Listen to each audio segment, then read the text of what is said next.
Obrigado, irmão Daniel. Graça e paz, meus amados irmãos e minhas amadas irmãs. É um privilégio, mais uma vez, estar aqui com vocês, compartilhando a palavra de Deus. E eu estou muito grato hoje, irmãos. Eu gostaria de contar, antes de entrarmos no estudo, essa semana foi uma semana bem difícil para mim, em relação a até livramentos, né? Tive 2 livramentos na estrada, estava de moto, e Deus me livrou de 2 acidentes que poderiam ter sido fatal. Então, assim como o pastor Eusébio fala, ainda não chegou a minha hora, estou aqui para poder compartilhar e continuarei aqui compartilhando da palavra de Deus enquanto Deus permitir. Mas Deus tem livrado, tem cuidado do seu povo. Louvado seja o nome do Senhor. Meus irmãos, hoje nós estamos, então, iniciando um mês. Então, hoje é o primeiro estudo que nós estaremos fazendo no mês de dezembro, cujo tema é Vivendo para Anunciar o Salvador Jesus Cristo. Esse é o tema no mês de dezembro. E geralmente no mês de dezembro nós falamos sobre o menino Jesus, sobre o Natal, sobre a primeira vinda, o que Jesus veio, por que ele veio. Mas eu queria tratar com vocês hoje a respeito de um outro tema. E eu daria esse tema, na verdade esse tema é uma pergunta. Quando será o fim? Ou seja, não estaremos tratando da primeira vinda de Cristo, mas estaremos tratando da sua segunda vinda. Eu queria então convidar vocês a abrirem o Evangelho de Marcos, no capítulo 13. Nós estaremos fazendo a leitura de alguns versículos e falando também sobre esses versículos. Capítulo 13 do Evangelho de Marcos é o famoso sermão escatológico de Jesus. Estava conversando com o irmão Diogo anteriormente que o capítulo 13 de Marcos, ele é tão simples para nós que basta você ler na sua Bíblia que você vai entender o que Jesus está falando com seus discípulos.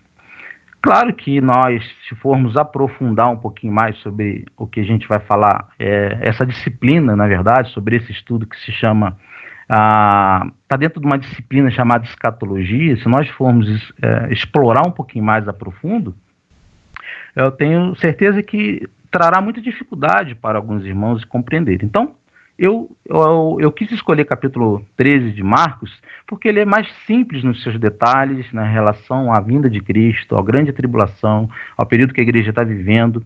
Mateus 24, Lucas 16, Apocalipse, elas vão se aprofundar um pouquinho mais. Então, a intenção não é aprofundar tanto de forma teológica, mas ser um estudo que seja bem compreensível para todos, um estudo que seja compreensível também para aqueles que vão assistir depois essa gravação.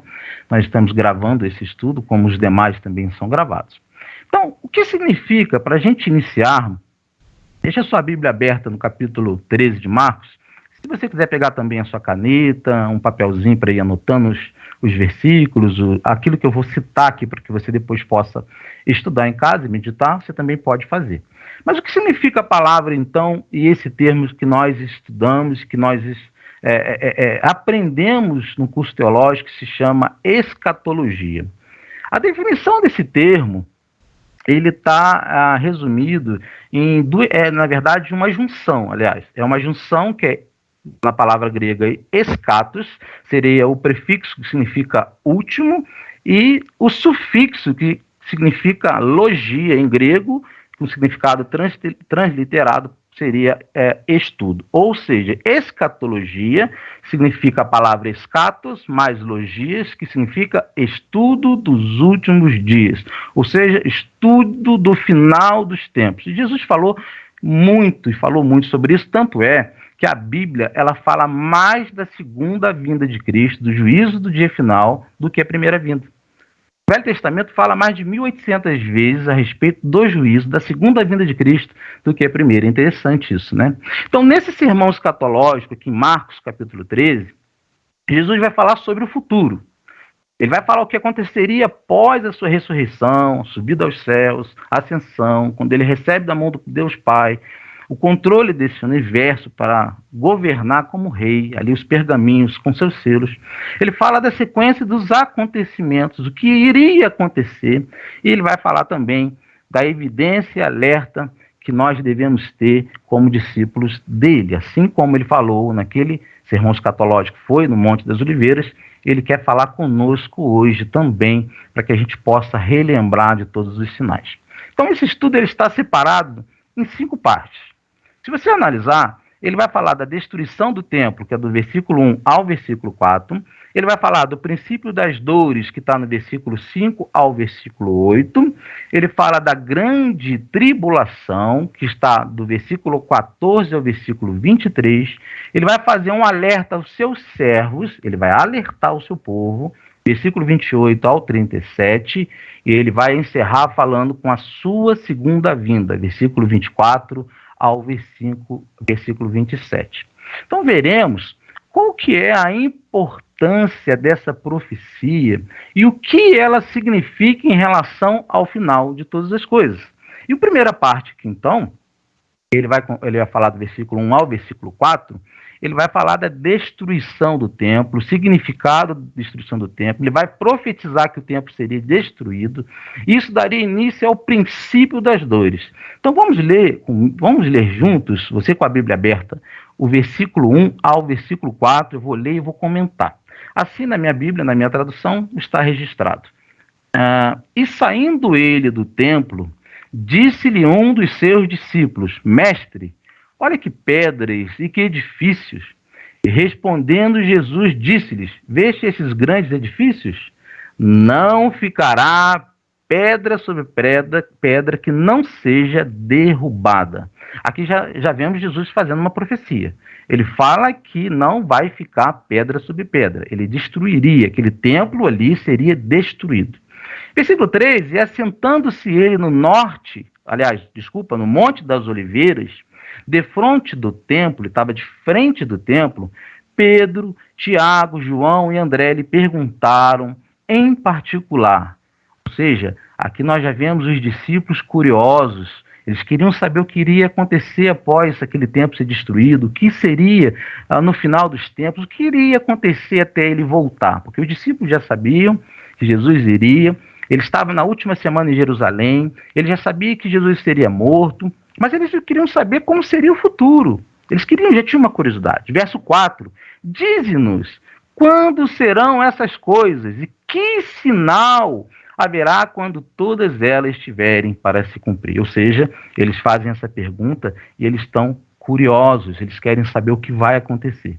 Então, no versículo 1 ao 4, ele está falando da destruição do templo, Jesus vai falar da destruição do templo, e o que significa a destruição do templo? Ela representa para nós duas coisas. A primeira dela é a figura de uma grande tribulação que está por vir. É uma figura de uma grande tribulação que está por vir. E a segunda é que é a ira de Deus que será derramada sobre os incrédulos.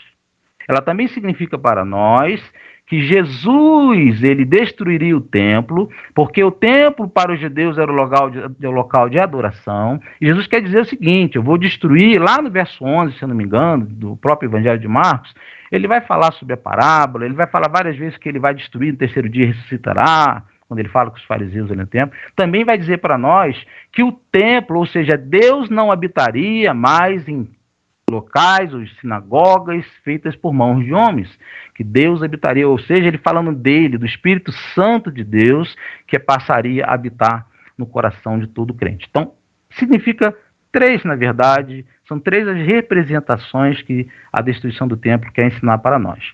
Qual que é o local do sermão? O irmão Diogo já pode ir projetando o primeiro slide. O local do sermão, a Bíblia vai falar que foi no Monte das Oliveiras, o acontecimento. Ele aconteceu na última semana de Jesus em Jerusalém, era a última semana de Jesus, e Jesus estava saindo do templo, porque Jesus ele pregava no templo, ele ia na sinagoga na parte da manhã. Nós vemos isso lá em Lucas, no capítulo 21, do versículo 37 e o versículo 38, que Jesus ia de manhã pregar no templo, ele ia ensinar na sinagoga, mas na parte da tarde Jesus tinha o costume de ir com os discípulos ensinar os seus discípulos no Monte das Oliveiras. Então essa imagem que você está vendo da sinagoga, a visão do Monte das Oliveiras, essa era a visão que provavelmente Jesus e os discípulos estavam tendo, e ali onde você vê que é o local do antigo templo, ali hoje, aquilo ali é uma mesquita, porque o templo ele foi destruído. O templo ele foi derrubado, nós falaremos sobre isso. Hoje tem uma mesquita. E o local do templo em caminhada, andando, ela dá no máximo 10 minutos de caminhada até o Monte das Oliveiras. Então, Jesus aqui, na verdade, ele está tendo com os seus discípulos uma imagem de privilégio, privilegiada. Ele está olhando para o templo e falando com os seus discípulos. Está vendo aquele templo? Vai ser destruído. E ele começa a usar aquilo que ele está vendo para fazer a sua profecia. Nesse momento, então, Jesus fala a respeito da futura destruição daquele templo, que era símbolo da presença de Deus para o seu povo. Cumprimento da destruição. Qual foi o cumprimento? A resposta de Jesus a essa pergunta, no versículo 2, é que ela se cumpriu do ano 33 ao ano 70, com o governo de Vespasiano e Tito. Ou seja, quando os judeus se rebelaram contra os romanos, lá no ano 66 depois de Cristo, os judeus não aguentavam mais a opressão romana, eles se rebelaram contra os judeus, e os romanos perseguiram e mataram cerca de 1,4 milhões de judeus, e mais de 100 mil judeus foram levados à escravidão, se cumprindo a profissão, exatamente aquilo que Jesus tinha profetizado a respeito da destruição do templo. Uma outra evidência que o Diogo pode passar para vocês verem, uma evidência que nós temos hoje, você vai na Itália, hoje geralmente as pessoas que vão na Itália vão lá e passam, por exemplo, para ver esse arco de Tito. Esse arco é uma evidência arqueológica de que, de fato, aconteceu a rebelião dos judeus contra os romanos e que os judeus eles perderam essa batalha.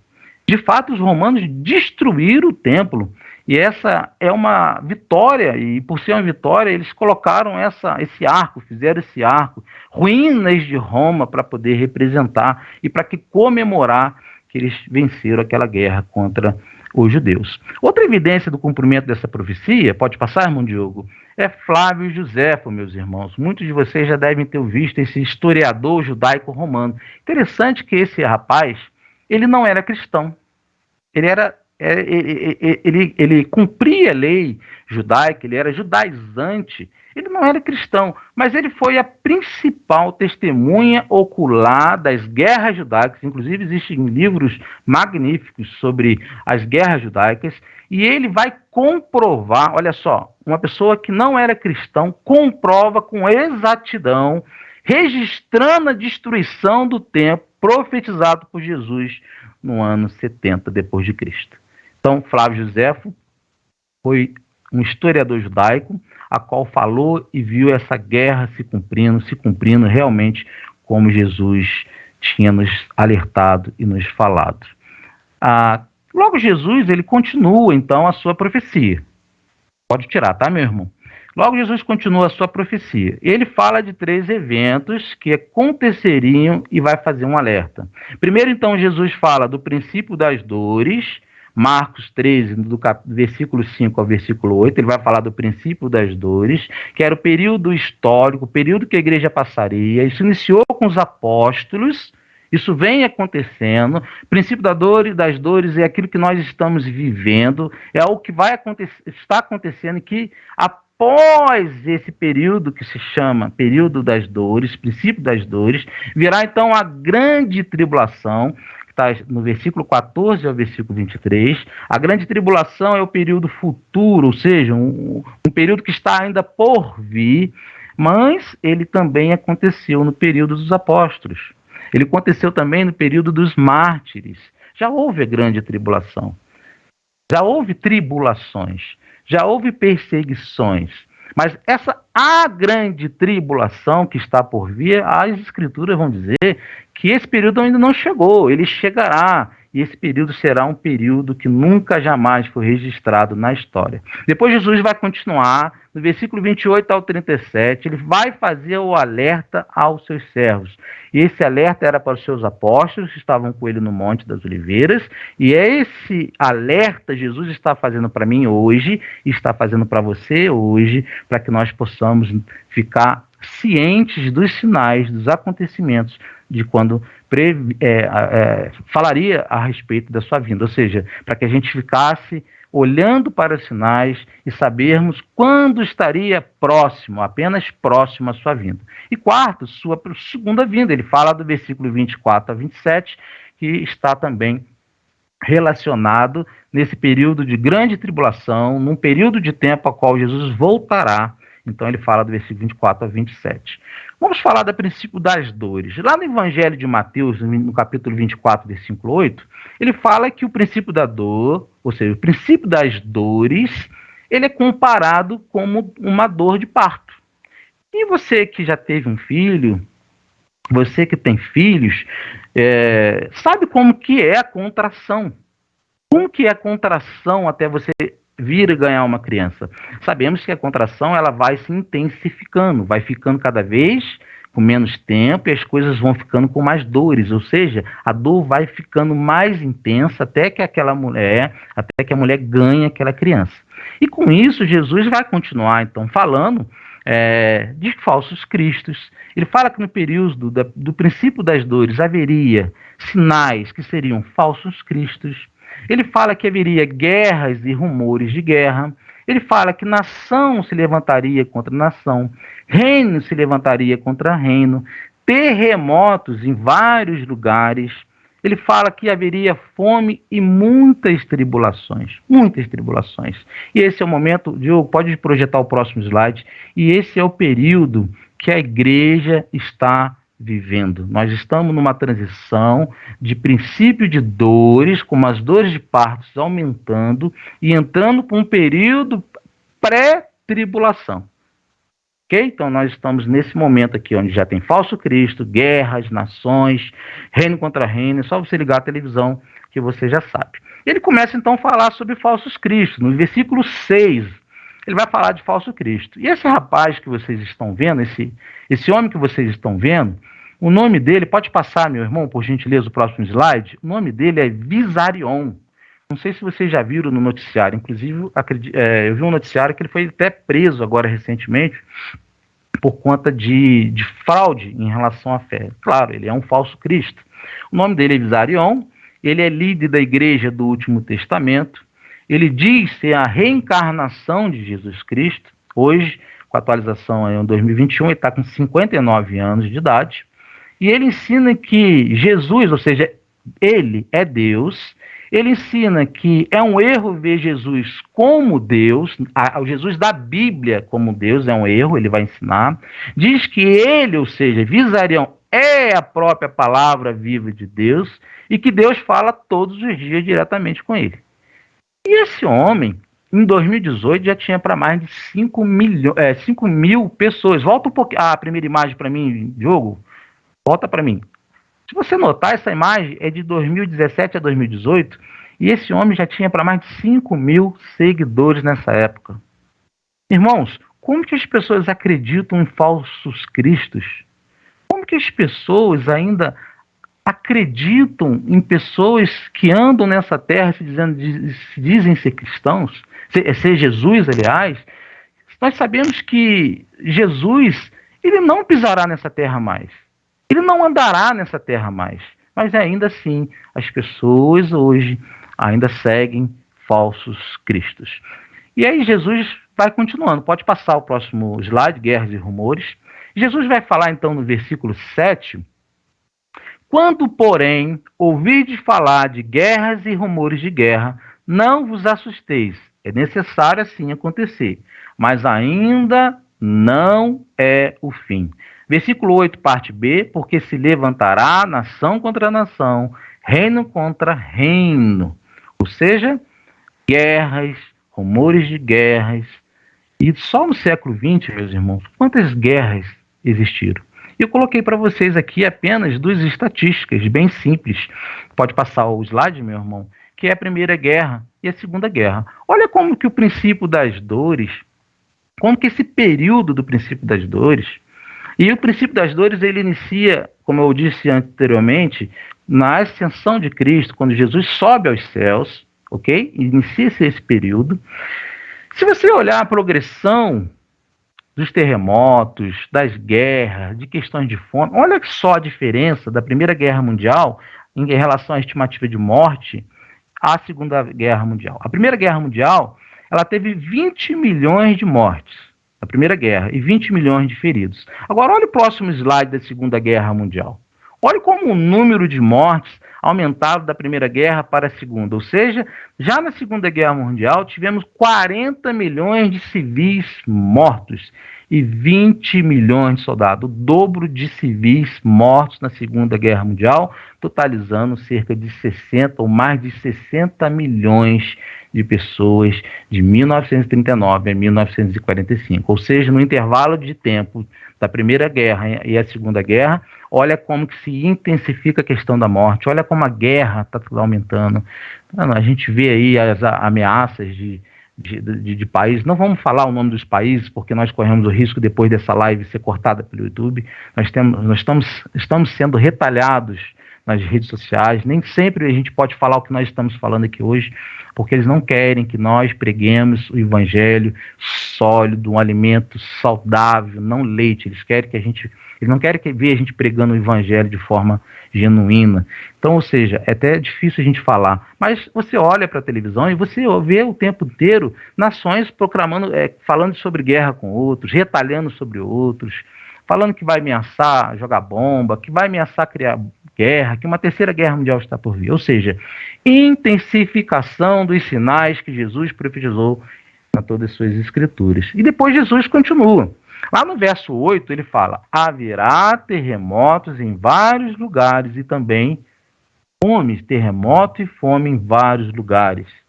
Irmãos, pode passar o próximo slide, Diogo? Tivemos uma igreja em Apocalipse, no capítulo 3, no verso 7 ao 13, foi devastada por um terremoto no ano 17 depois de Cristo.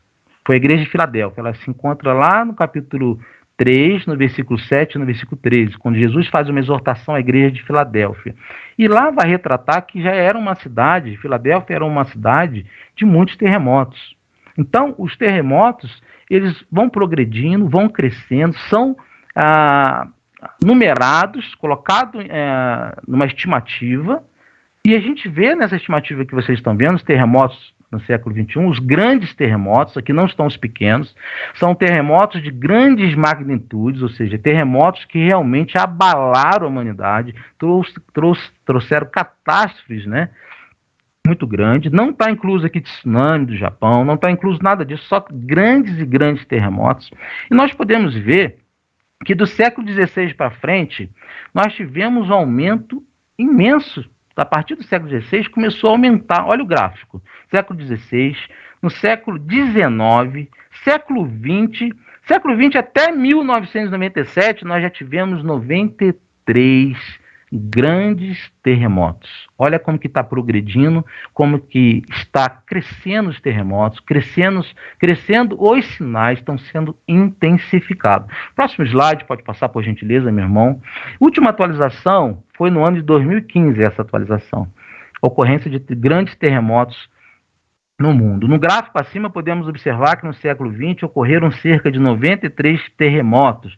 Já no início do século XXI, verificamos que a quantidade de terremotos já está na casa dos 29. Essa estatística é de 2018, ou seja, já tiveram grandes terremotos após isso. Nós já sabemos que o início do século XXI, nós provavelmente já estamos na casa dos 93 ou até mesmo ultrapassando, e provavelmente nós vamos ter terremotos em vários lugares, principalmente, inclusive no Brasil já temos também terremotos. Se eu não me engano, em Barra do Piraí teve, numa localização, teve recentemente também um tremor de terra em Barra do Piraí, ou seja, todos os lugares estão tendo terremotos que estão causando calamidades, estão causando sofrimento, estão matando, ou seja, profecia de Jesus se cumprindo. Verso 28b ainda, haverá terremoto em vários lugares, mas também fomes. Próximo slide, meu irmão, por gentileza. Fome no mundo, meus irmãos, apenas essa estatística do século XX, nem está atualizada. Só na África a fome atinge 236 milhões de pessoas. Vocês têm noção disso? Apenas na África, a fome atinge cerca de 236 milhões de pessoas. Estou falando de alimento, estou falando de comida, do básico, do básico do básico.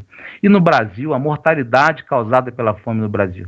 De acordo com os dados da DataSUS, entre 2008 e 2017, ano dos últimos dados consolidados, o Brasil registrou 63,7 mil óbitos por complicações decorrentes da desnutrição.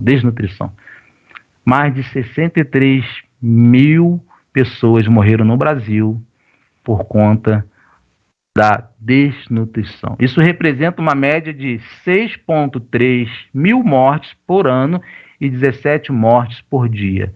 Cerca de 17 pessoas do Brasil estão morrendo de fome, desnutrição, do básico. Isso é estatística de 2018. Nós não estamos falando nem pós-pandemia, nem período de pandemia, que provavelmente é muito mais assustador do que nós estamos vendo. Jesus, então, vai continuar falando. Pode tirar, por gentileza, irmão? No versículo 12, versículo 13. Um irmão entregará à morte outro irmão, e o pai ao filho. Filhos haverá que se levantarão contra os progenitores e os matarão. Verso 13a, sereis odiados de todos por causa do meu nome. Irmão, pode projetar, por gentileza, o slide. Irmão, perseguição e tribulações. Perseguições e tribulações, versículo 12, versículo 13. Essa perseguição, essa tribulação, ela iniciou 60 dias após a ressurreição de Cristo. Com quem? Com os próprios apóstolos. Tiago, irmão de Jesus, foi o primeiro a morrer no ano 62 depois de Cristo. No ano 62 depois de Cristo, Tiago, irmão de Jesus, foi o primeiro a ser perseguido e ser morto. Depois dos apóstolos ser perseguidos, veio a morte dos mártires cristãos. Os mártires vieram morrendo por conta do nome de Jesus, perseguições, tribulações. Depois veio a Inquisição Romana. A Inquisição Romana matou de 75 a 100 milhões de pessoas. Principalmente nós, protestantes, que não concordávamos e não concordamos com a Igreja Católica em relação aos seus dogmas e aos seus ensinamentos. E aí, por isso, Lutero veio e trouxe as 95 teses para nós, mostrando o que era a palavra de Deus, que todos os crentes, né, poderiam ter acesso às escrituras e ter acesso à verdade. Então, a Inquisição Romana matou de 75 a 100 milhões de pessoas. Depois Jesus continua no verso 12, falando sobre divisão familiar por amor a Jesus. Ele fala, um irmão entregará à morte o outro irmão, e o pai ao filho. Filhos haverá que se levantarão contra os progenitores e os matarão. Ou seja, haveria divisão familiar. E essa divisão familiar era por conta do amor a Jesus. Por amar a Jesus, eles haveriam de ter divisões familiares. E não é diferente em alguns países. Eu estava falando com o irmão Diogo antes do estudo, que os muçulmanos, por exemplo, quando um pai ele se converte, ou um filho se converte ao cristianismo, eles são entregues. A própria família entrega um filho para ser morto. O Estado Islâmico, por exemplo, que ultra-radicalismo, né, ultra-radical, ele leva os filhos, os pais à praça pública e cumpre a lei pela Torá e apedreja os próprios filhos.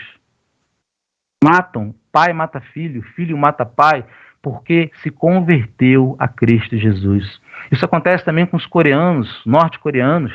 Isso acontece na China. Muitas pessoas que convertem ao cristianismo são entregues, assim como naquela época dos apóstolos também eram entregues.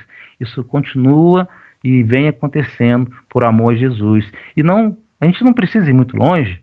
Hoje, falando de hoje, quantos de nós, em nossos lares, estamos sofrendo porque o marido não concorda com a nossa religião, não aceita a nossa religião, ou vice-versa. O esposo se converte, a mulher não aceita, traz briga, faz divisão, mas essa divisão é por amor a Cristo Jesus. Divisão familiar por conta do amor do Todo-Poderoso, por amar Jesus Cristo acima de tudo e de todas as coisas, haveria essa fragilidade nos lares. Isso a gente pode experimentar, a gente experimenta nos nossos lares. E quais então são as lições que nós podemos tirar da primeira parte? A mais importante é que Deus está no controle de todas as coisas, meus irmãos. Deus é quem está com isso aqui nas suas mãos. Deus é quem comanda a sua vida, e que comanda a minha vida, e que comanda a história. Nós não podemos fazer quase ou absolutamente nada em relação à mudança das profecias de Jesus e dos apóstolos. Nós podemos atrapalhar as profecias. Nós falaremos sobre isso para frente. Atrapalhar quando nós não pregamos o evangelho. Ou seja, mas Deus está no controle de tudo. Se essas pandemias, se essa fome, se essas tragédias naturais estão acontecendo, são sinais para os eleitos, para os salvos, para que eles saibam como sinal que Jesus está à porta, Jesus de fato está voltando. E ele afirmou que haveria falsos cristos, verso 6, existe. Haveria guerras, terremotos e fome, verso 11, existe. Seríamos entregues aos tribunais, verso 9, que são sinagogas, até nas igrejas, nos tribunais, por amor a Cristo. Pastores estão sendo processados hoje em dia por não fazer casamento de gêneros opostos, do mesmo gênero. Ok? Tem pastores sendo presos hoje, levados a tribunais. Seríamos açoitados. Os filhos matariam seus pais e vice-versa, verso 12. Seríamos odiados por todos por amor a Cristo, verso 13, e que todas as suas promessas vão se cumprir. A destruição do templo, meus amados irmãos, durou 37 anos para se cumprir. Quando Jesus fala com os discípulos e profetiza, fala, vou destruir aquele templo, quando ele profetizou que ia destruir, durou 36 anos e a profecia de Jesus de fato se cumpriu. Jesus foi crucificado por volta do ano 33, ok? E o templo foi destruído por volta do ano 70, ou seja, o cumprimento da profecia demorou cerca de 36, 37 anos para de fato se cumprir. Então, as profecias de Jesus elas vão se cumprir exatamente como a palavra de Deus nos ensina. Marcos capítulo 13, versículo 31 diz: passará o céu e a terra, porém as minhas palavras não passarão. Marcos 13, 31 fala sobre isso. Irmãos, ao longo da história do cristianismo, a palavra de Deus foi perseguida. Os cristãos foram perseguidos. Nós não temos os originais da palavra de Deus, os pergaminhos, porque foram destruídos. Nós temos cópia de cópia de cópia de cópia. Já tentaram destruir a palavra de Deus várias e milhares de vezes. Porém, a palavra de Deus é viva, ela permanece, ou seja, o céu vai passar, terra passará, mas a palavra de Deus permanecerá viva nos nossos corações. E com isso, todas as profecias também vão se cumprir. Todas elas vão se cumprir. Segunda parte, então, do estudo sobre as profecias de Jesus no Marcos, capítulo 13, ele vai falar, então, da grande tribulação. Segunda parte é a grande tribulação. Versículo 14, parte A. Quando, pois, virde o abominável da desolação, situado onde não deve estar, quem lê, entenda. Esse será, meus irmãos, o evento profético mais importante ou esperado da humanidade, ou para nós hoje, que estamos no período das dores, vamos assim dizer. Será o próximo evento profético da humanidade. Na verdade, o mais importante será a vinda de Cristo. Mas esse evento, a grande tribulação, ele vai falar primeiro que haverá a abominação da assolação. No verso 19, falar que haverá aflição nesse período jamais visto. Então, irmão Diogo, não vai melhorar. A verdade é essa, as coisas não vão melhorar. Okay? Porque aqueles dias serão de tamanha tribulação, verso 19, como nunca houve desde o princípio do mundo, que Deus criou até agora e nunca jamais haverá. Olha o que Jesus disse. Jamais haverá um período de grande tribulação, de tanta aflição, tanta aflição. Olha para a Primeira Guerra, olha para a Segunda Guerra, olha para essa pandemia hoje, é fichinha. Isso não é nada. Não é nada comparado ao que está por vir. E terceiro, haverá falsos profetas e falsos cristos, verso 22. Pois surgirão falsos cristos e falsos profetas, operando sinais e prodígios para enganar, se possível, até mesmo os eleitos. Até mesmo os eleitos, se possível, serão enganados. Agora eu te pergunto, é possível um eleito ser enganado por falso Cristo? Só se ele for um falso crente. Aquelas pessoas que servem esse falso Cristo que está aí, que vocês viram na foto, essas pessoas, quem são essas pessoas? Eles não têm conhecimento bíblico, não conhecem Jesus, eles estão seguindo aquela pessoa sem conhecimento nenhum, estão caindo e sendo entregues às suas próprias concupiscências, estão buscando aquelas pessoas, ou seja, aquilo que eles querem ouvir, como Paulo fala, estão tendo comichão nos ouvidos, procurando falsos mestres, falsos cristos. Então Jesus depois ele vai falar, aliás, continuando, ele fala sobre uma abominação do assolamento. O que é isso? Abominação do assolamento. Quem é essa pessoa? É uma pessoa? O que é isso? O que é? Sim, a abominação do assolamento é o próprio anticristo. É o próprio homem do pecado.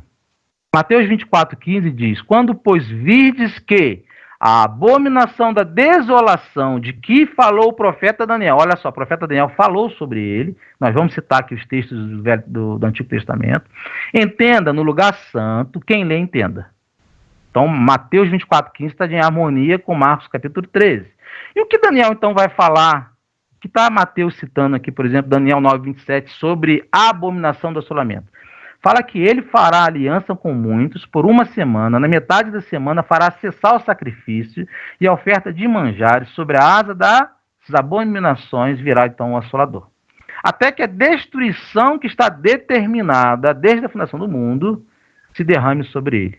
Ele falou mais ainda, Daniel capítulo 11, 31, dele sairão forças que profanarão o santuário de Deus, a fortaleza nossa, e tirarão o sacrifício diário, estabelecendo abominação desoladora.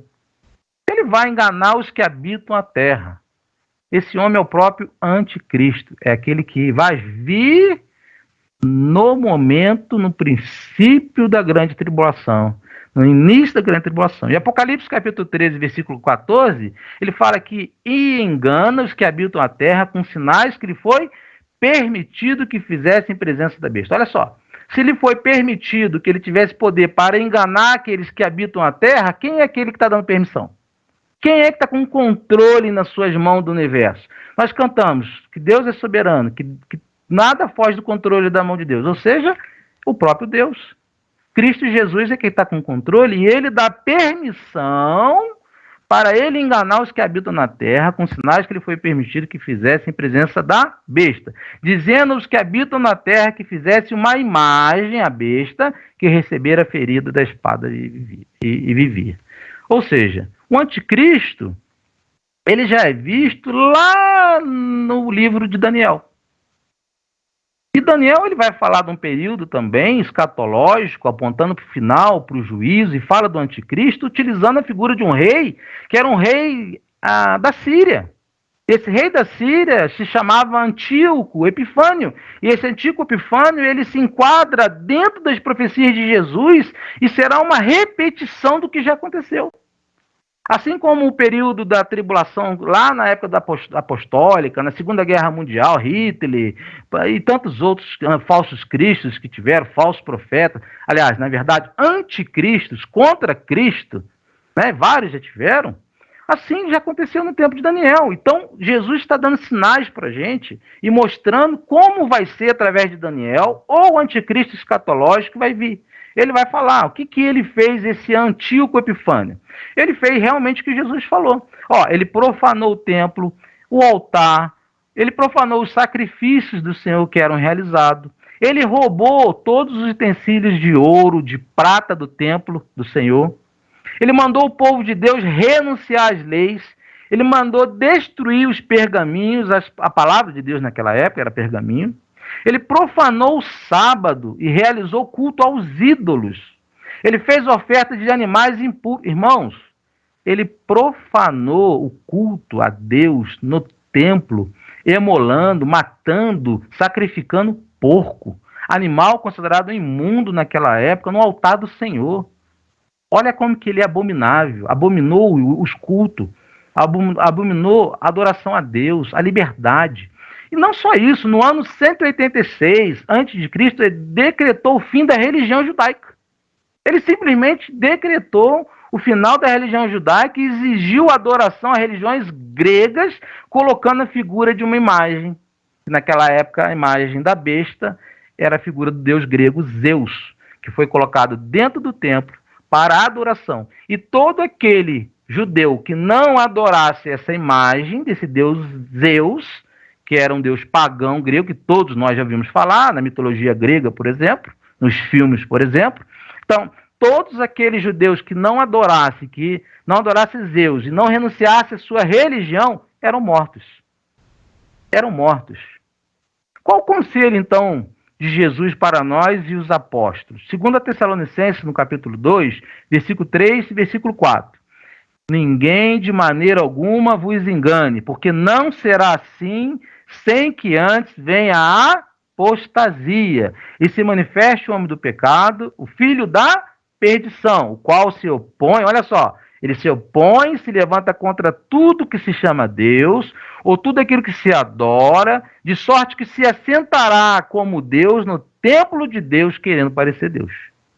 Então, olha aqui que Paulo vai falar aos Tessalônicos sobre a figura do anticristo, o que ele vai fazer? Exatamente aquilo que lá em Daniel foi falado, aquilo que foi profetizado nos evangelhos anteriores, em Marcos, em Mateus, em Lucas. Exatamente é a mesma figura. Nós chamamos isso na teologia de tipos. Tipo, coisas parecidas que fazem as mesmas coisas, ou seja, tipos de anticristos. Então ele vai fazer isso. Mas Jesus e os apóstolos falam, não deixes vos enganar, não sejam enganados. E ele vai alertar a gente que antes do anticristo aparecer, haverá um período de apostasia. O que é apostasia? Esfriamento na fé. Irmãos, quanto a igreja de Jesus está esfriando? Quantos cristãos estão esfriando? Quantos? Olha para a igreja brasileira, olha para as igrejas hoje, por exemplo, as pessoas estão frias. Mas ele fala de um período que vai vir que será um período de tão grande apostasia que Jesus fala, haverá fé no Filho do Homem quando ele voltar? Será que vai haver fé aqui na terra, em Cristo Jesus, quando Jesus voltar? Olha como que vai estar o esfriamento. Então, ou seja, nós não chegamos nessa parte. Nós estamos esfriando. Nós estamos num período de apostasia, desviado do evangelho. Estamos desviando do verdadeiro para ir para o falso evangelho. E louvado seja Deus pelo ministério do nosso pastor, pelo ministério da nossa igreja, porque nós não pregamos o que as pessoas querem ouvir.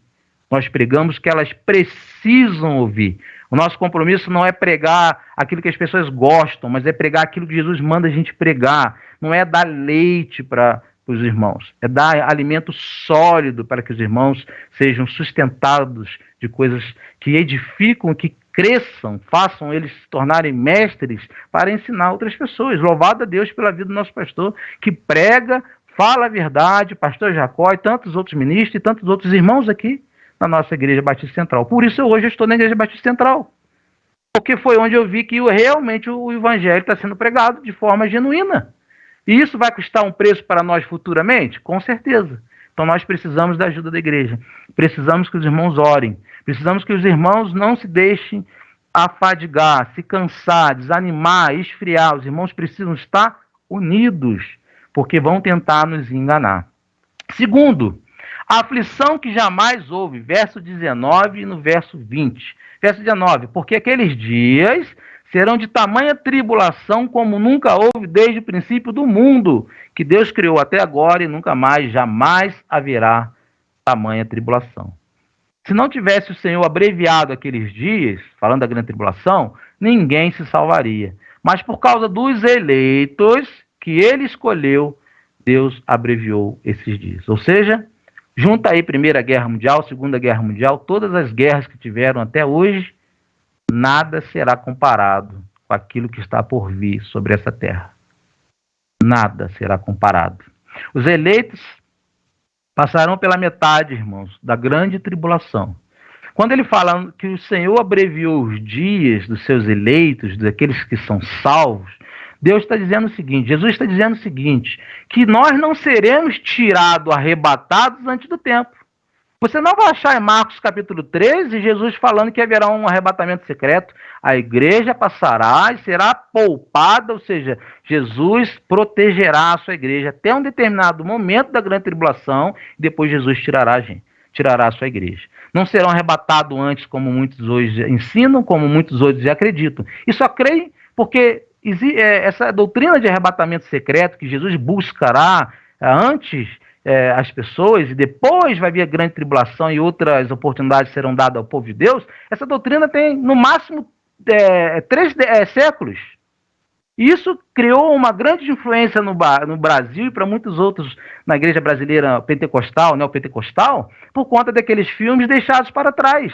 Aquilo fez com que a igreja explodisse e cresce nessa teologia, mas é uma teologia que é considerada pelos pais da igreja uma teologia herética.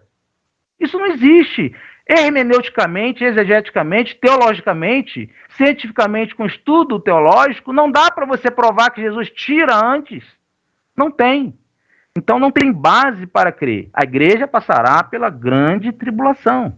E aí Jesus continua. E o terceiro, falsos cristos e falsos profetas.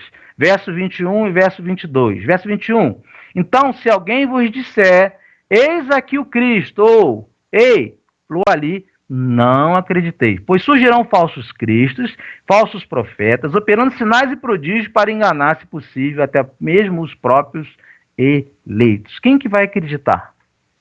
Claro que são os falsos cristãos, são os ímpios, aqueles que não possuem conhecimento bíblico, que não leem as escrituras, não estudam, não participam de EBD, não querem ter compromisso com a palavra. O povo padece por falta de conhecimento e continua padecendo por falta de conhecimento das escrituras. Quem que vai acreditar? Olha só a advertência. Então, se alguém vos disser, eis aqui o Cristo. Olha, se alguém falar que Cristo está ali, não vá. Por que não vai? Nós veremos como que será a vinda de Cristo. Mas por que aquelas pessoas estão seguindo o falso Cristo? Aquele falso Cristo visarion? Porque eles não têm conhecimento, não são do Senhor. Porque os eleitos vão saber a hora e vão saber como que Cristo virá. E Cristo virá para o esplendor dele, para a glória dele, nós veremos. Então, ele começa agora a fazer o alerta aos seus servos. Se você ver a partir do versículo 28, do versículo 28 ao versículo 37, ele vai usar a parábola da figueira. Ele vai falar sobre a parábola da figueira. Ele fala da sua promessa, a promessa que tudo acontecerá no versículo 30, que não vai passar essa geração, e nós vamos entender o que é a geração que ele está ensinando aqui. Ninguém sabe o dia nem a hora. Ninguém sabe, ninguém pode colocar que nem a teoria da conspiração está falando. Jesus vai voltar em 2023. Tem muito canal no YouTube falando, Jesus vai voltar no dia tal, vai voltar no ano tal. Não. Ninguém vos enganeis, Jesus está dizendo. Não acreditar em teorias de conspiração, porque Jesus fala que nem ele mesmo. Hoje é claro que ele sabe, mas quando Jesus estava com os apóstolos, ele não quis transmitir isso para os apóstolos. Jesus sabia, claro que ele sabia. Mas ele fala para os apóstolos que nem ele sabia, nem os anjos sabiam, somente o Pai sabia. Ninguém sabe o dia nem a hora, alerta para nós orarmos, vigiarmos, fala para nós não sermos pegos de surpresa e dormindo. Ou seja, o que Jesus está falando aqui é o seguinte, você está avisado. Estejam preparados, pois tudo pode mudar de uma forma rápida. Já viram como as coisas estão acontecendo de uma forma tão rápida? Olha a progressão dos desastres naturais, dos sinais de Jesus estão crescendo e estão se intensificando, ou seja, as coisas podem mudar de uma hora para outra. Nós podemos passar de um período para outro, ou se já não estamos entrando nesse período. Parábola da figueira, no versículo 28 e 29, ele fala um pouquinho sobre isso. O que ele fala? Olha só. Aprendei, pois, a parábola da figueira, quando já os seus ramos se renovam e as folhas brotam, sabeis que está próximo o verão. Versículo 29. Assim também vós, quando vides acontecer estas coisas, sabei que está próxima às portas. O que Jesus quis dizer a respeito da parábola da figueira aqui no capítulo 13 de Marcos? Ele quis dizer o seguinte, ele está falando aqui dos sinais. Ele está falando para os judeus que a figueira secava no inverno e era sinal que o verão estava chegando. Você que planta aí, eu não conheço muito de planta, mas quem sabe plantar, já plantou fruta, por exemplo, fruta, não sei, pastor Jacó, não sei se está aqui, ele entende de terra, do meio ambiente. Irmãos, nós sabemos o seguinte, tem época para plantar determinada planta, fruta, nós sabemos que tem árvores frutíferas, né? Que a gente está falando de árvore frutífera, a parábola está falando da figueira. Ele fala o seguinte, quando a folha começa a secar, é inverno. E quando ela começa a dar folha novamente para dar fruto, já é verão.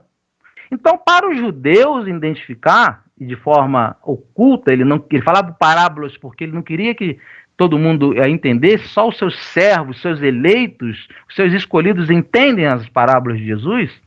Ele quis dizer para os judeus que o sinal era a figueira, e para nós cristãos, o que ele quer dizer? Sabeis que é chegado o verão, ou seja, também será como sinal para nós a volta de Cristo, os sinais como fome, praga, guerras, levantamento de família contra família, rumores e anticristo. Ou seja, o sinal para nós identificarmos que Jesus está voltando são os sinais que estão todos aqui descritos na própria palavra de Deus. Isso são sinais que Jesus está à porta. E quando ele fala sobre a geração no versículo 30, e em verdade vos digo que não passará esta geração sem que tudo isso aconteça. Ou seja, que geração é essa? Eu faço uma pergunta. Que geração é essa que Jesus fala que não passaria antes dele voltar? Antes das coisas que ele falou para a gente, dos sinais acontecerem. Qual geração é essa? Qual geração Jesus está falando em Marcos 13:30? Existem duas possibilidades que são debatidas até hoje no meio da teologia. Estudiosos ainda discutem sobre esse tema. A primeira é que a destruição do templo foi na geração dos apóstolos, pois também houve grande tribulação nessa época, no ano 70. Ou seja, correto, houve grande tribulação? Está certo. Então, no tempo dos apóstolos, houve grande tribulação, ou tribulação. Porque quando fala a grande tribulação, é algo muito maior. Mas a geração a geração que Jesus quer dizer para nós aqui, que não passará essa geração não é uma geração em dias, ou décadas, ou séculos, mas é uma geração em período de tempo que nós chamamos de milênio, ou seja, amilenismo. Os batistas são amilenistas. O que é milenista? Milenista é crer que Jesus já está reinando, ok? Jesus já está reinando no seu trono, nós já participamos do seu reinado. Então, quando Jesus sobe, assenta aos céus, pega o trono da mão de Deus, recebe da mão, porque ele é o único digno de receber os selos da mão de Deus, Deus Pai, até a sua segunda vinda, esse é o período e essa é a geração. Então, a geração que acontecerá e que continuará acontecendo os sinais é a nossa geração. E esses sinais só vão terminar com a segunda vinda de Cristo. Porém, todas as gerações, a advertência de Cristo é para que todas as gerações esperem isso acontecer no dia de hoje. Nós pensamos, Jesus vai voltar, Jesus vai vir, sim, ele vai vir. Mas se Jesus voltar para você hoje? Se Deus chamar sua senha hoje? Eu tive 2 livramentos essa semana. Se Deus tivesse me chamado, eu estaria com Cristo. Então Jesus volta para você na sua morte.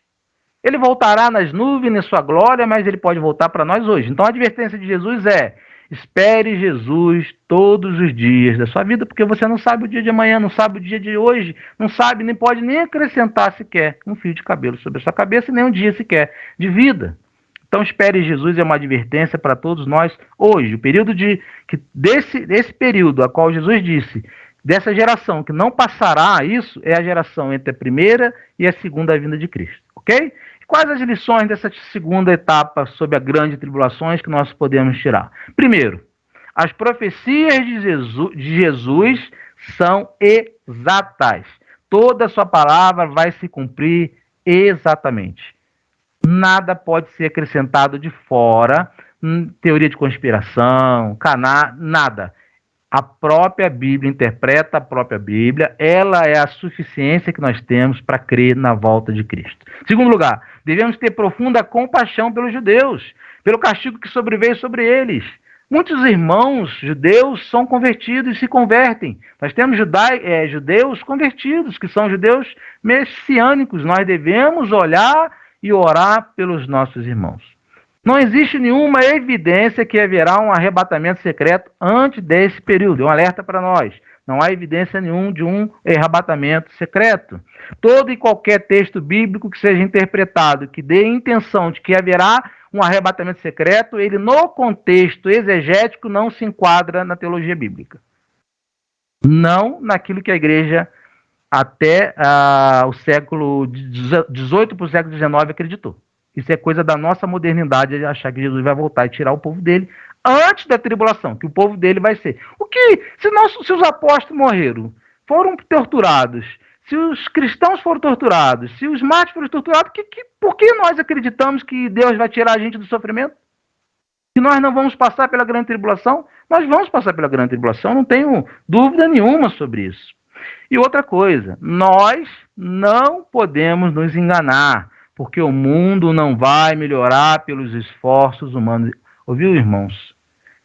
Nada vai melhorar, porque as profecias de Jesus vão se cumprindo, de acordo com a profecia se cumprindo, as coisas vão se intensificando, e quando vai se intensificando, mais difícil vai ficar a caminhada. Por isso nós precisamos estarmos juntos, unidos em Cristo Jesus, em comunhão e ouvindo a palavra de Deus e, de olho, prestando atenção no que é falado, porque tem muito canal, tem muita televisão pregando, tem muito pastor pregando, muita heresia sendo ensinada nos nossos dias e tem muita gente que está seguindo falsos profetas. Então, não se iluda, porque o mundo não vai melhorar como eles estão dizendo. Você é o centro do universo, você é o centro do coração de Deus, Não. Deus não veio para isso. Jesus não veio para isso. Jesus veio para agradar o Pai, não para agradar nós, os seus filhos. Nós dependemos de Jesus. Ele não depende de nós. Agora, a terceira parte, já caminhando para a última, Jesus vai falar do ponto culminante, que é essa profecia, que é a sua segunda vinda, ou seja, a volta de Jesus. Como eu já tinha falado para vocês, vocês sabem que o Velho Testamento fala mais sobre a segunda vinda de Jesus do que a primeira. O Velho Testamento e o Novo Testamento apontam mais para o juízo de Deus da segunda vinda do que a primeira vinda. Então Jesus vai falar o que vai acontecer. Então ele vai falar no verso 24, o sol se escurecerá e a lua não dará sua claridade. Verso 24.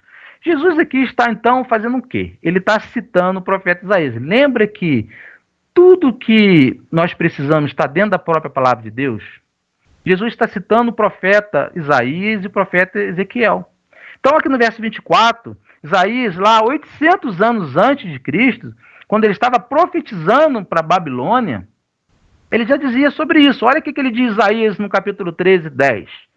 Verso 10. Porque as estrelas e constelações dos céus não darão a sua luz, o sol logo a nascer, o sol logo a nascer se escurecerá e a lua não fará resplandecer a sua luz. Ou seja, na volta de Cristo haverá escuridão, trevas, o sol não vai brilhar, as constelações, nada disso vai dar luz. Nada. Segundo, as estrelas cairão do céu e os poderes serão abalados. Verso 24. Jesus também está mencionando o profeta Ezequiel no capítulo 32, versículo 7. Viu como que nós não podemos pegar um texto apenas e fazer uma disciplina sobre um texto, um versículo não pode se tornar uma regra para nós? Nós precisamos entender o contexto das Escrituras. Jesus sempre está apontando os profetas, cumprindo o que os profetas falaram. Ou seja, no verso 24, as estrelas vão cair do céu e os poderes serão abalados. Ele está se referindo a Ezequiel 32, 7, que diz: quando eu te extinguir, cobrirei os céus e farei enegrecer suas estrelas. Encobrirei o sol com uma nuvem e a lua não resplandecerá. Olha só, a mesma coisa. Não vai ter luz. Escuridão total na segunda vinda de Cristo. Ele continua. Terceiro, no verso 26 e no verso 27, Jesus voltará nas nuvens e os anjos ajuntarão todos os escolhidos. Verso 22, então verão o Filho do Homem vir. Onde que Jesus vai vir? Nas nuvens. Então Jesus não vai pisar novamente na terra. Com grande poder e glória. Verso 27, ele enviará os anjos e reunirá os seus escolhidos dos quatro ventos, da extremidade da terra até a extremidade do céu. Como será a sua segunda vinda? A parousia, aquilo que nós mais esperamos, aquilo que mais nós aguardamos, aquilo que nós devemos todos os dias querer. Como vai ser a descrição da sua segunda vinda? Já caminhando para o final. Primeiro, haverá escarnecedores antes da sua segunda vinda. 2 Pedro, capítulo 3, versículo 3 e 4 diz: tendo em conta, antes de tudo, que nos últimos dias virão escarnecedores com seus escárnios, andando segundo as próprias paixões. Verso 4, dizendo: onde está a promessa da sua vinda? Porque desde que os pais dormiram, todas as coisas permanecem como desde o princípio da criação. Meus irmãos, haverá pessoas escarnecendo do nosso Deus, escarnecendo na nossa fé, escarnecendo de nós, dizendo: seu Cristo nunca que vai voltar, porque a sua bisavó falava de Jesus, a sua avó falava de Jesus, você fala de Jesus, ele não voltou. Os apóstolos falaram de Jesus, que da volta de Jesus, eles achavam até num certo momento que Jesus voltaria naquela própria na época, ali em Atos nós vemos isso, que eles achavam que Jesus voltaria naquele século, ou naquele período ali mesmo, mas não. É o período entre a primeira e a segunda vinda, e que só Deus sabe o período, e a gente tem a responsabilidade até, vamos dizer, de uma certa forma, de anular a vinda e os acontecimentos bíblicos, nós vamos ver também para frente, nós podemos, quando não pregamos o evangelho. Não pregamos o evangelho. Mas ele fala, haverá escarnecedor antes da segunda vinda. O pastor Zé falou sobre o Salmo 1, da roda dos escarnecedores, que nós mais temos hoje, são pessoas escarnecendo e falando: Jesus não é Jesus, Jesus não é nada. Essas promessas dele nunca vão se cumprir. Nunca vão se cumprir. E aí ele continua falando, ele fala: como que vai ser a sua vinda? Ele virá nas nuvens, Marcos 13, versículo 26 e 27. Então Jesus virá nas nuvens. Então verão o Filho do Homem vir nas nuvens com grande poder e glória. E ele enviará os anjos e reunirá os seus escolhidos quatro ventos da extremidade da terra até a extremidade do céu. Jesus, irmãos, não pisará na terra. Ele não colocará seus pés nessa terra. Não voltará reencarnado. Ninguém vai dizer: eu sou a reencarnação de Jesus. Mesmo que ele tenha milhares de seguidores, nós não devemos crer, porque Jesus já disse para nós que ele virá nas nuvens. Também é uma referência de Daniel no capítulo 7, versículo 13. Terceiro lugar, a vinda de Cristo será de forma visível e será de forma presencial. Mateus 24, 27 fala: porque assim como o relâmpago sai do Oriente e se mostra até o Ocidente, assim há de ser a vinda do Filho do Homem. Aqui se faz uma teologia dizendo que Jesus vai arrebatar a igreja antes da grande tribulação. Esse é um dos textos utilizados para falar que Jesus vai vir rápido. Esse rápido que eles estão achando aqui é arrebatamento. Não. Está falando o seguinte: será de forma visível. Como você vê um relâmpago saindo do Ocidente ao Oriente, você também verá Jesus voltando nos ares. Será de forma presencial. Apocalipse, capítulo 1, versículo 7. Eis que vem com as nuvens e todo olho o verá, até quantos os transpassaram. E todas as tribos da terra se lamentarão sobre ele. Certamente, amém. Ou seja, será de forma visível a vinda de Cristo, a segunda vinda. Será de forma presencial. E os mortos em Cristo ressuscitarão e os vivos serão glorificados. 1 Tessalonicenses, no capítulo 4, versículo 17, diz: porquanto o Senhor mesmo, dada a sua palavra de ordem, ouvida a voz do arcanjo e ressoada a trombeta de Deus, descerá dos céus e os mortos em Cristo ressuscitarão primeiro. Depois nós, os vivos, olha só, se tem vivo na grande tribulação na volta de Cristo, quem são essas pessoas vivas? Olha só o que ele fala: depois nós, os vivos, os que ficarmos, seremos arrebatados, juntamente com eles entre as nuvens. O ímpio vai subir nas nuvens com Jesus? Aqui são os salvos. Aqui são aqueles que estarão passando no período da grande tribulação. Subirão com Jesus para o encontro do Senhor nos ares. Os vivos não passarão pela morte, ou seja, quem está morto vai ressuscitar primeiro para ser glorificado com Cristo, mas aqueles os seus eleitos que estarão ali no período da grande tribulação, vivos, na segunda vida não passarão pela morte, igual Elias. Serão levados aos céus vivos, não passarão pela morte. Sexto lugar, ele diz que Satanás, a besta, o falso profeta e os ímpios serão lançados no inferno. Apocalipse 20, versículo 10. O diabo que as enganava foi lançado no lago de fogo, que arde com enxofre, onde já haviam sido lançados a besta e o falso profeta. Eles serão atormentados dia e noite para todo sempre. Salmos 9, versículo 17. Os ímpios serão lançados no inferno e todas as nações que se esquecem de Deus. Então, na sua segunda vinda, o Senhor virá nos céus, com o sopro da sua boca, lançará Satanás, a besta, o falso profeta, os ímpios, aqueles que não creram em Jesus, todos serão lançados no lago de enxofre e queimarão no inferno. Sétimo lugar, na sua segunda vinda haverá a separação do joio do trigo. Só Jesus poderá tirar o joio do trigo. Só ele pode arrancar. Não compete ao ser humano nem à igreja arrancar. Compete a Jesus e isso só vai acontecer na sua segunda vinda. Todos seremos julgados? Como? Mateus 25, 32. Fala que todas as nações serão reunidas diante dele e ele irá separar uma das outras, como o pastor separa os bodes das ovelhas. Ou seja, uns serão julgados para condenação eterna e outros para receber os seus galardões. Quando fala todos nós seremos julgados, a impressão que dá é que o crente que já foi salvo antes da fundação do mundo vai passar por um crivo no juízo para ser lançado para o inferno. Peraí, mas ele já foi salvo.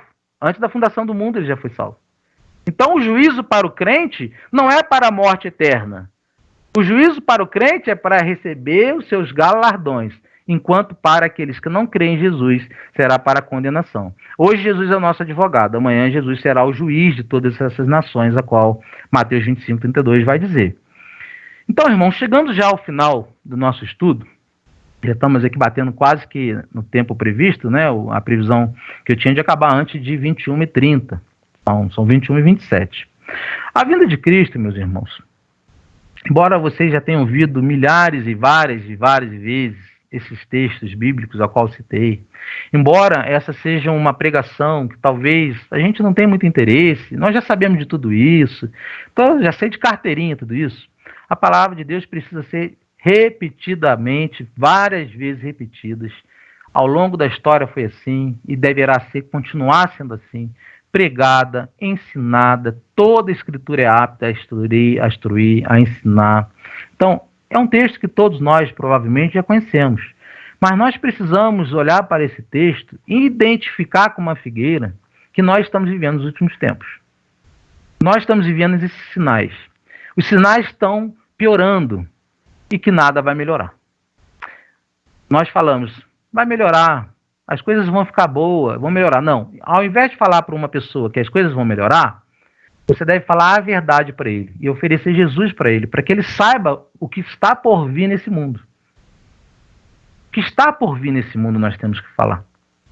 Alertá-los, pregar, sermos semeadores, evangelistas, missionários. E a vinda de Cristo, ela é o evento mais importante na agenda de Deus. Ela é na agenda de Deus é algo mais importante. Porém, eu e você pode estar atrapalhando isso. Como? Nós precisamos, de fato, levar o evangelho a todas as nações. Todo o evangelho precisa ser pregado a todas as nações. Para que Deus, quando chegar o número dos eleitos, porque em Apocalipse vai dizer que existe um número dos eleitos. Quando os mártires estão reclamando, até quando, Senhor? O Senhor permitirá isso acontecer, nossos irmãos sendo mortos na terra. João vai falar isso em Apocalipse. Jesus vai falar para ele, ainda não é chegada a hora. Dá uma veste branca para eles e fala, espere mais um pouquinho, aguarde mais um pouco, porque ainda não é chegada a hora. Vai chegar a hora a hora vai chegar quando os vossos irmãos ou os eleitos, aquele número a qual Jesus estipulou para serem salvos, forem alcançados. Mas como eles vão crer no evangelho através da fé, pelo meio à fé, se nós não pregarmos o evangelho? Como que os eleitos, se o método é a pregação do evangelho, para que eles creiam e sejam salvos, esse é o método. Salvação é graça, mas o método é a pregação, para que eles tenham fé. Se nós não pregamos o evangelho, nós estamos anulando a vinda do nosso Cristo. Já pararam para pensar nisso? Que quando nós nos omitimos na pregação do evangelho e ensinar a palavra de Deus, nós estamos retardando, vamos dizer, a vinda de Cristo. É claro que para ele já sabia disso, ele sabe disso. Mas se nós ansiamos a volta de Cristo, nós devemos pregar e pregar mais. Cada dia mais. Porque talvez um eleito está no seu lado, mas ele não ouviu o evangelho ainda.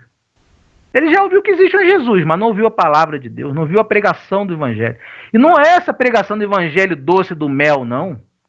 É essa pregação genuína, que nem essa contrafilé que vocês estão comendo, não esse alimento de bebê que Paulo repreende a igreja.